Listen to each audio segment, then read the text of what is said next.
Hello guys, मैले चाहिँ तपाईँहरूलाई एउटा चिज देखाउन आइरहेको छु क्या। यो झोला, यो झोलामा व्हिल छ, गुडाउन पनि मिल्यो होइन।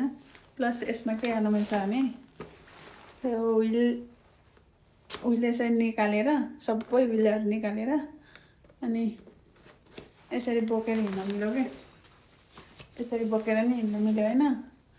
अनि यसमा चाहिँ यो हेर्दा यत्रो छ नि, यसमा व्हिल कसरी गुडाउने होला जस्तो लाग्छ, न्युरिनुपर्छ होला जस्तो लाग्यो होला होइन। तर यसमा छुट्टै रहन्छ यता क्या यसको यो ब्यागको।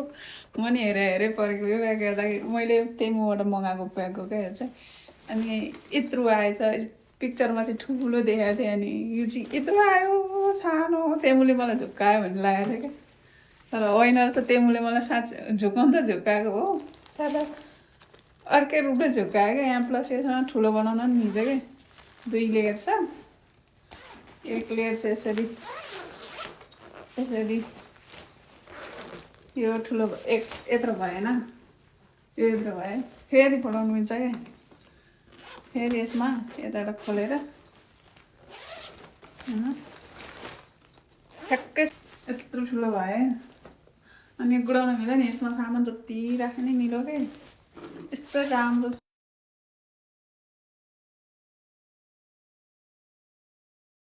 यसरी गुड्छ पनि, मैले बोकेको होइन कि हो। बुन्ने पाङ्ग्रा कस्तो राम्रो छ यसको व्हिल पनि। यसरी गुडाउन पनि मिल्यो।